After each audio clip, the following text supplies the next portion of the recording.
right, let's look at a couple of special case logs. There are two of them.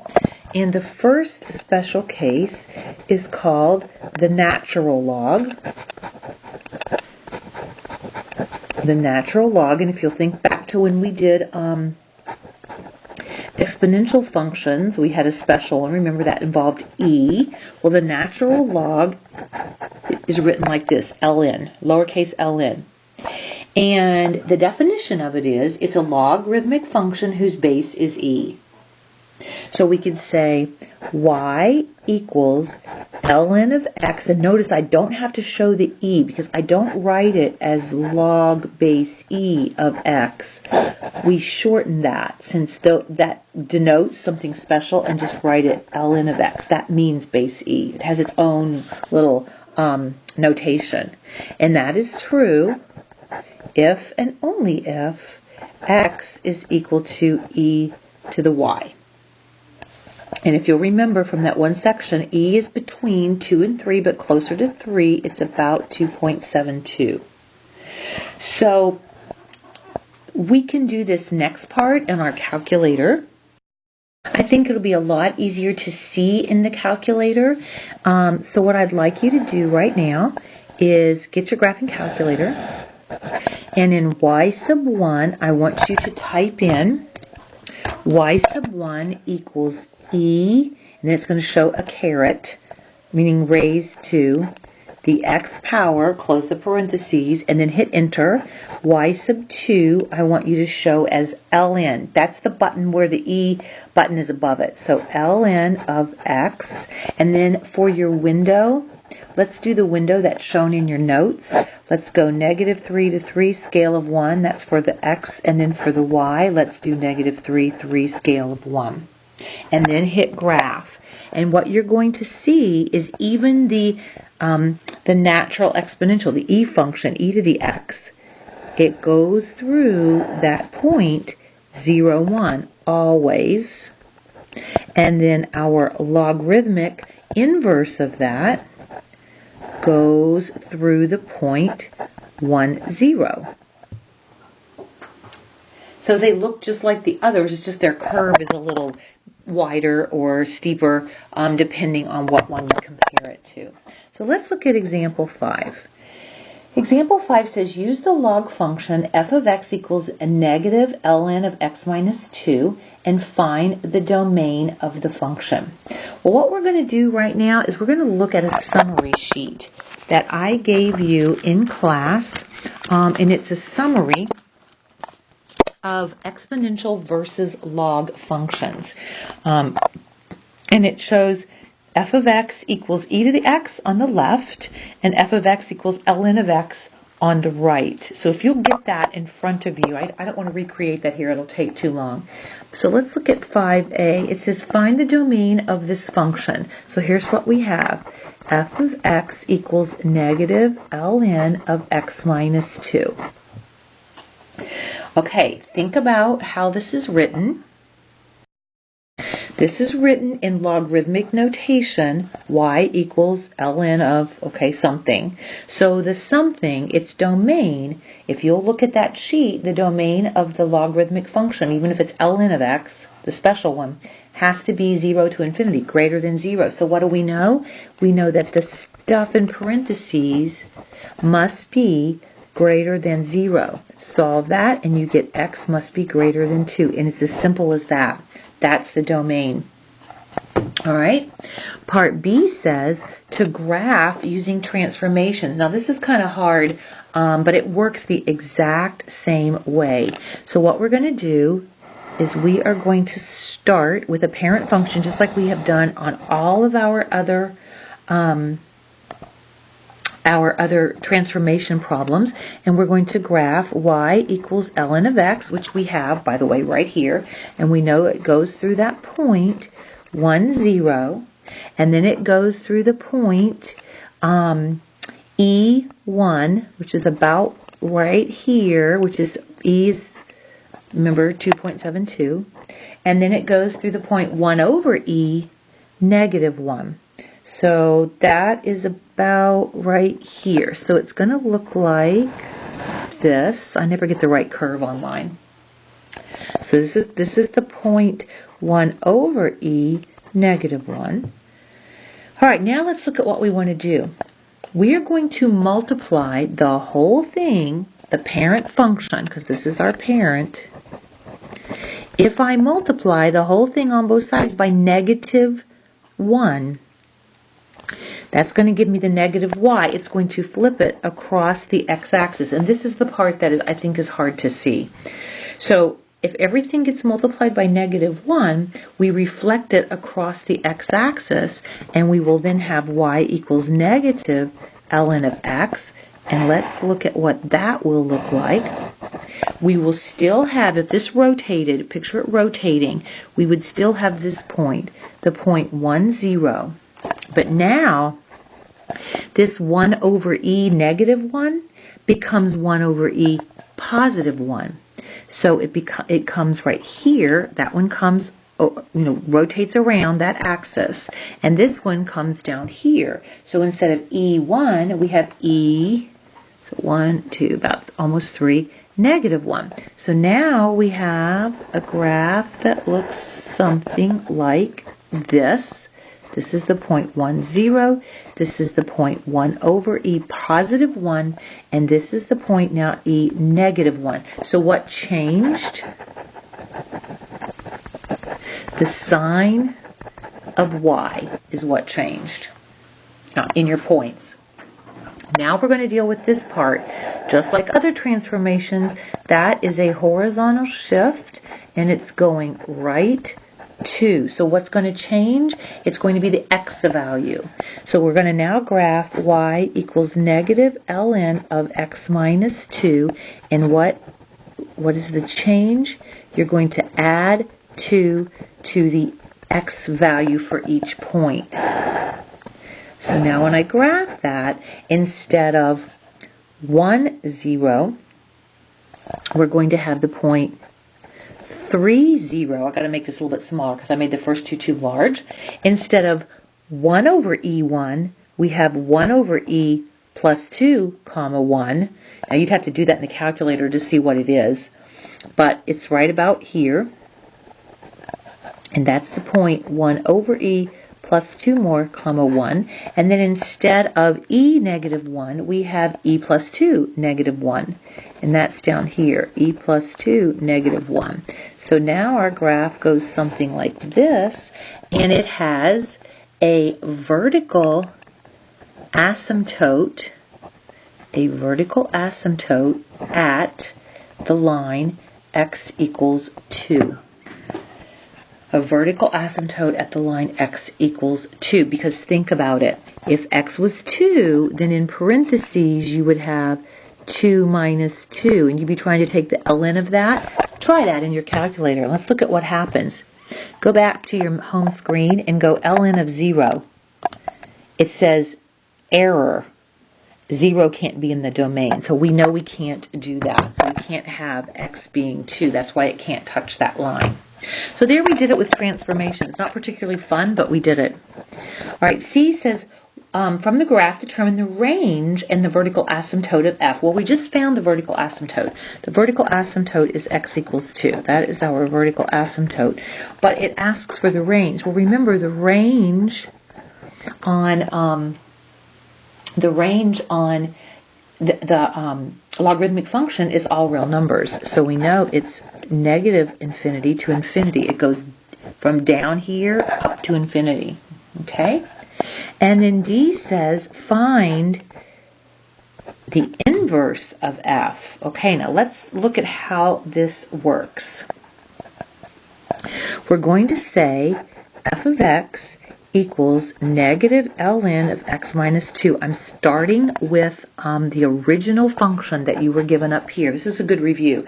First thing we're going to do is we're going to change f of x to y. Y equals negative ln of x minus 2. Now we switch. So this was the change, and here is the switch. So x equals negative ln of y minus 2. Now what we're going to do is we're going to divide both sides by negative 1 so that I get rid of that. and I end up with negative x equals ln of y minus 2. Now I'm going to write that log as an exponential function. So what is our base? It's e. So I'm going to do that up here. So we have e to the, what is the exponent? The answer in the log. E to the negative x equals y minus 2. We're almost there. Added 2, because remember our goal is to solve for y. So I end up with y equals e to the negative x plus 2. I can write it like that, or I could say f inverse of x equals e to the negative x plus 2. So that's good practice. Review that about how to do an inverse problem. You're going to have one of those on your final exam for sure. All right, let's look at E. E says use f inverse to find the range of f. Well, we know that the range of f equals the domain of f inverse. And we know the domain of an exponential function, because that's what f inverse was. This is an exponential function, looking back on the other page, is negative infinity to infinity for all exponential functions. So what is the range?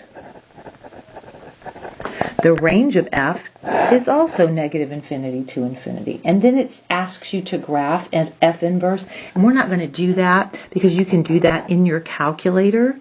So what I want you to do in your calculator, I'm going to have you put in 3 things. And we're going to use the window that we see there. So if you'll go to y equals and clear out what you have in there. Y sub 1. Let's go ahead and put in the original function, which was the negative, use the negative sign, ln, and it's in parentheses, of x, take away 2, close parentheses, hit enter, and then y sub 2 we're going to do as second e to the negative x, close the parentheses. That means now you're out of exponent land, and put in plus 2. Enter, and then I want you to put just y sub 3 equals x.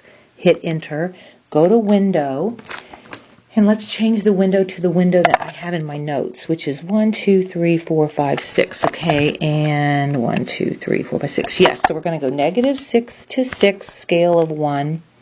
And then y min is negative 6, y max is 6, scale of 1. And hit graph. And you'll see the 2, and then you'll see that y equals x line goes right where they intersect. And you notice that the first one sort of stopped. It's because there is a vertical asymptote there. And it kind of stopped. There's this graph has both a horizontal and a vertical asymptote, which there's just no way I can show you that here. So hopefully you were in class when we discussed this. All right. Let's look at the second special case. The second special case is called the common log. Now we did the natural log. That was E. The common log is when you have a base of 10. All right, so we would say y equals log of x, of x. Notice there's no base, just like with the natural log when you didn't put in the e, we don't have to put in the 10 there. If and only if x equals 10 to the y. So we're going to do some work with natural logs, starting with example 6. But first it says to graph the common log function, the exponential function, and the function y equals x on the same coordinate plane. So this is what I want you to do in your graphing calculator. We're going to again have to change the window. So I want you to go to y equals, hit clear on y1 and y2, but leave y3 as equals x. Go back up to y2 and put y1 equals 10 raised to the x power. Okay, hit enter. Y sub 2, put y equals log. You'll see the log button is right above the ln. Log of x, close parentheses, go to window, and let's just change it to -10, 10, scale of 1, -10, and 10. That's the standard window. And now hit graph and just watch.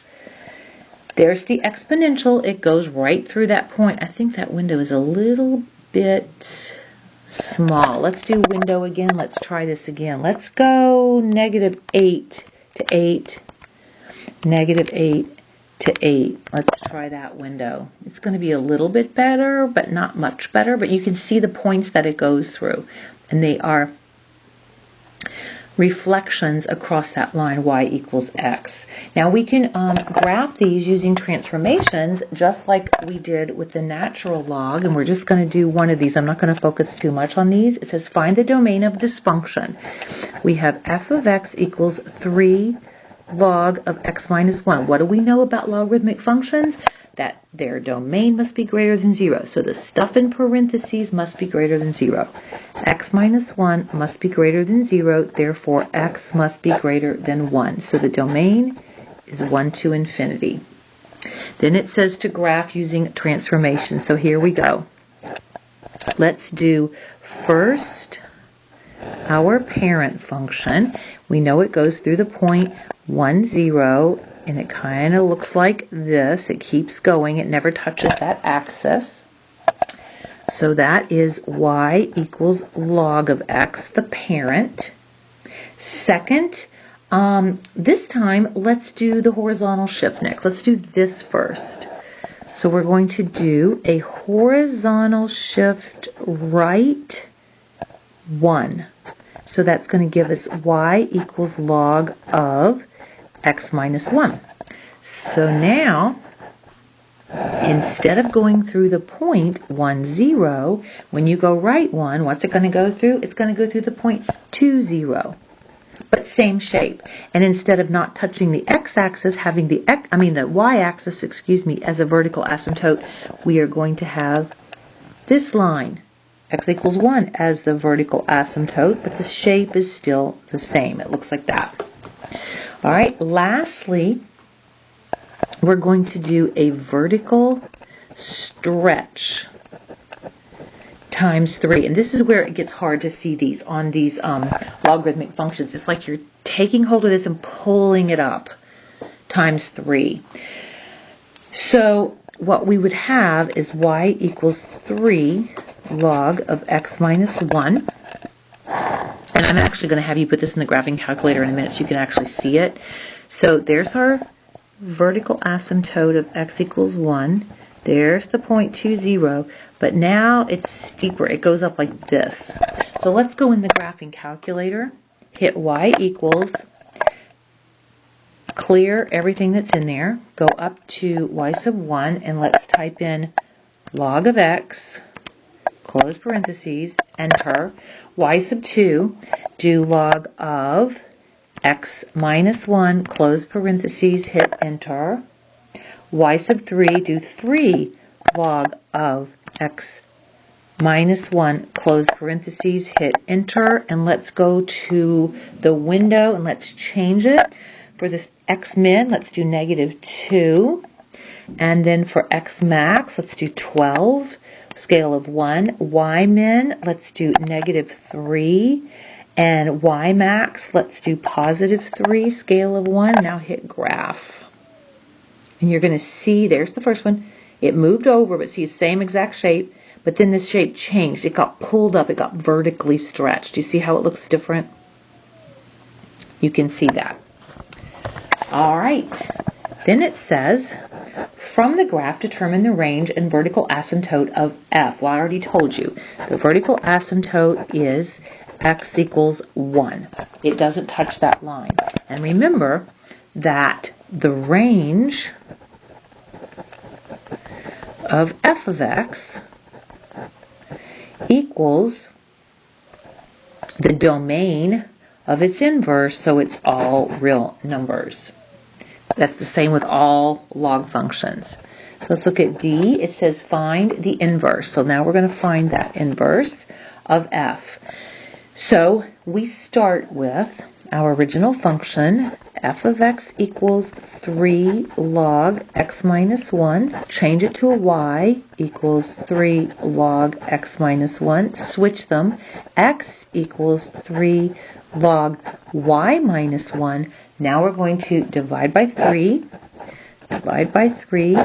And we have x over 3 equals log of y minus, that's supposed to be a y minus 1.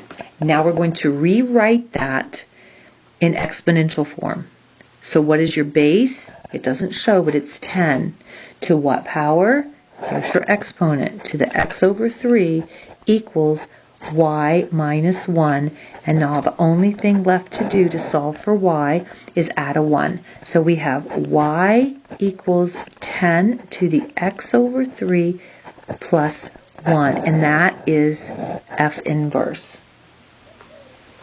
Then it says use that to find the range of f inverse. Use f inverse to find the range of f. Sorry, I read it wrong.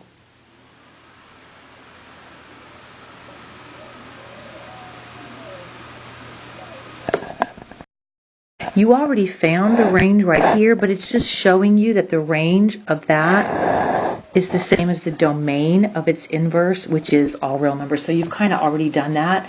I, again, am not going to graph this. We're going to graph this on the graphing calculator, which we've already done.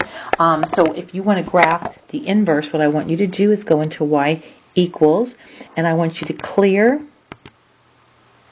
all of them. Then go up to y sub 1, and let's just do the original function, which is 3 log x minus 1, close parentheses, hit enter, and then we're going to put in the inverse, which is 10 raised to the, put parentheses, x divided by 3, close parentheses, plus 1. Hit graph. We may have to change the window. Let's just see if we have to change the window. Yeah, we kind of didn't get enough of it in there. So let's go to window. And we'll leave x min as -2 and x max as 12. But when you go down to y max, let's make that a 12. Everything else the same. And now hit graph. And you can see the first log function. And then its inverse is the exponential, and you can almost just imagine the line y equals x on your graphing calculator. All right, let's look at a few solving logarithmic equations. We've got the log base 3 of 4x minus 7 equals 2. First thing we're going to do is we're going to write this, we're going to change it to exponential form. So what is our base? 3 to what exponent? 2 equals 4x minus 7. Well, we can do that. 3 squared is 9. That's an easy one. Equals 4x minus 7. Add a 7. This was actually a really easy one once you got it written into exponential form. Divide by 4, and we get x equals 4. That was an easy one. Let's look at B. We have log base x of 64 equals 2. So again, let's rewrite it in exponential form. X is our base, the exponent is 2, equals 64. How do we solve that? We take the square root of both sides. The square root of x squared is x. The square root of 64 is plus or minus 8. This has two answers, plus or minus 8. All right, let's look at number 8.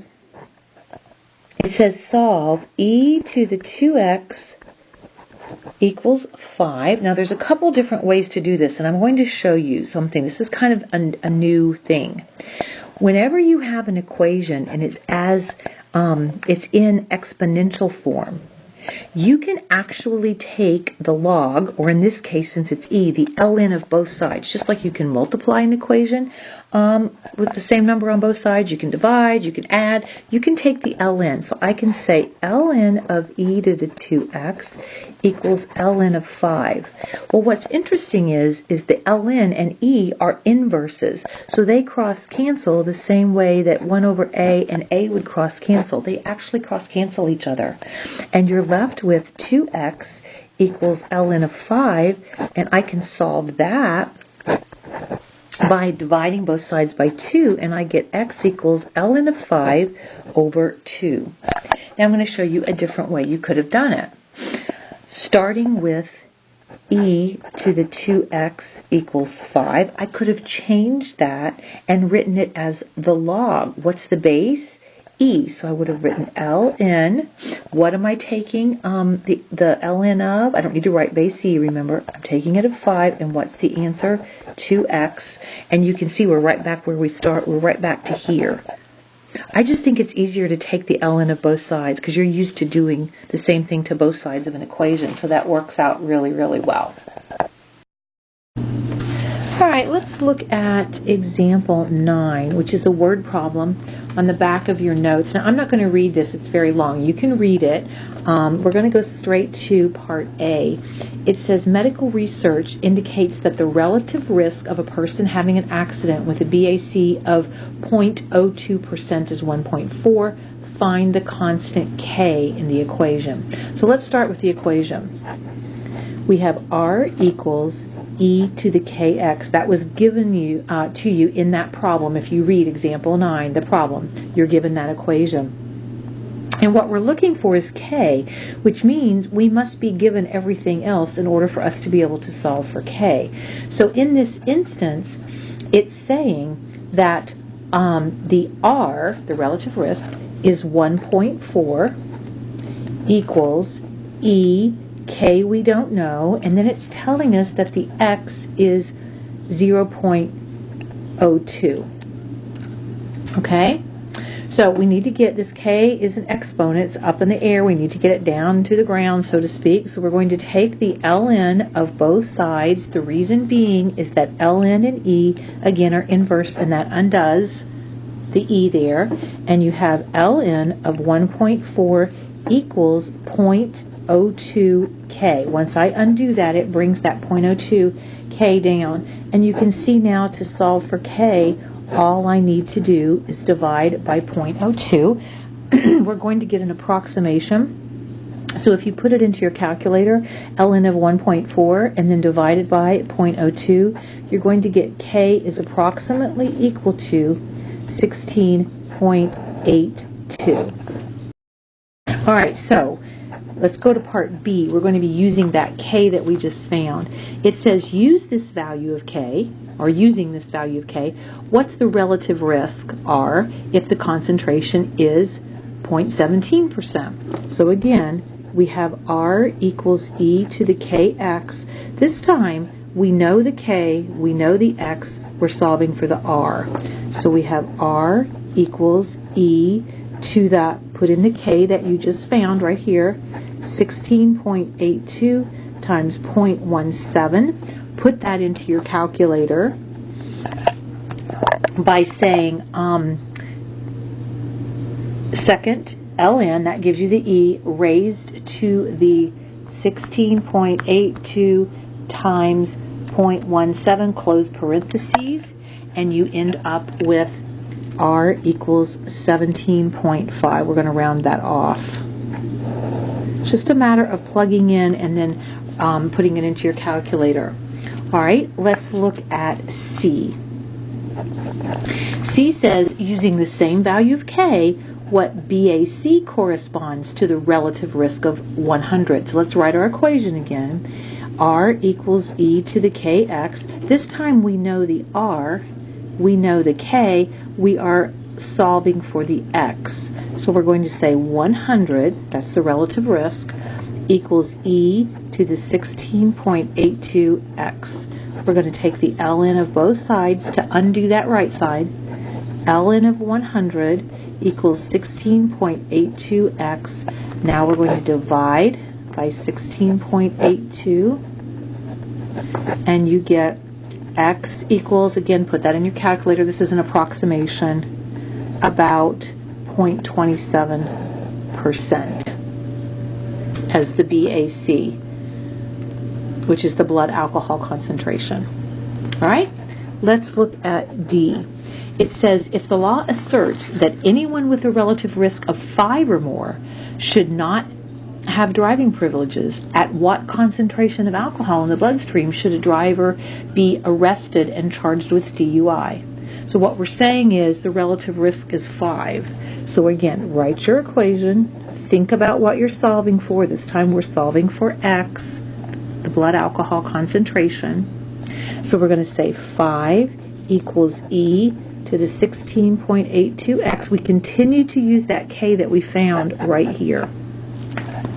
Take the ln of both sides, that cross cancels because they are inverses, and you have ln of 5 equals 16.82x. Again, we're dividing by 16.82, and what you end up with is x is approximately equal to 0.096, which means a driver with a BAC of that percent or more should be arrested and charged with DUI.